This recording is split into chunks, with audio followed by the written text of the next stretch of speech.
Une longue cape, une cicatrice, un vaisseau spatial battant pavillon noir.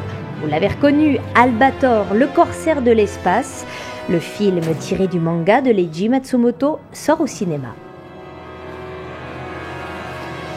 Moi j'ai trouvé que c'était bien, un peu sanglant quand le frère, quand Albator il tire sur le frère au petit garçon, je sais plus comment il s'appelle, et j'ai trouvé très bien. Il n'y a pas de mots quoi, il est super bien. Moi j'ai beaucoup apprécié. Bon, ça faisait longtemps que j'avais pas regardé Albator, mais bon. Je trouvais que c'était super bien fait et surtout les personnages, des fois ils étaient filmés de près et tous les détails et tout ils sont super bien faits, genre les rides, les moustaches, tout ça c'est super bien fait. Il y a des moments en fait où j'ai pas trop compris ce qui se passait. Ça va, c'était quand même bien réalisé. Bon, une fin imprévisible, mais bon. Albator à la classe. La classe intergalactique, car n'oublions pas que l'histoire se déroule dans l'espace. Leiji Matsumoto, le créateur du manga Albator, est en effet passionné par ce domaine. Son père était pilote d'avion, son frère est ingénieur en construction spatiale, et Matsumoto, lui, préside une association qui fait connaître l'espace et la science aux jeunes japonais. La Terre, des galaxies, des nids d'étoiles, la planète Jupiter, dans le film, l'espace est omniprésent. Après,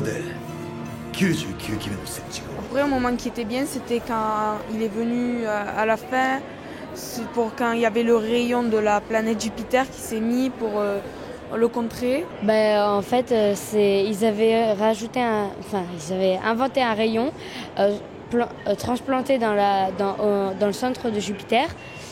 Qui allait faire tourner plus rapidement Jupiter et toute l'énergie qu'allait produire Jupiter en évoluant plus vite, vu qu'elle allait tourner beaucoup plus rapidement, allait être concentrée et être tirée sous forme de rayon qui serait une arme massive.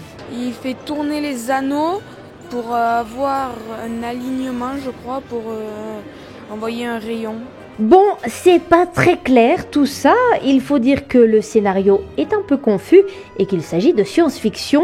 L'histoire se passe en 2977, une étrange énergie, la matière noire, sert à propulser les vaisseaux ou à construire des boucliers, l'homme a colonisé d'autres planètes de la galaxie.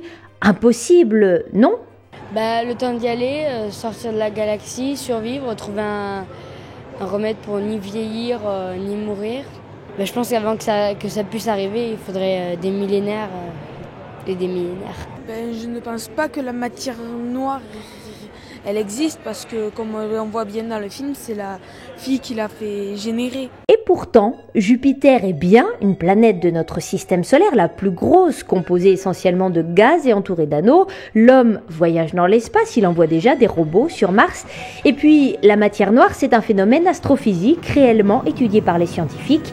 Il s'agirait de matière que l'on ne peut pas observer, mais que l'on détecte car elle attire d'autres objets. Enfin, de là à propulser un vaisseau pirate.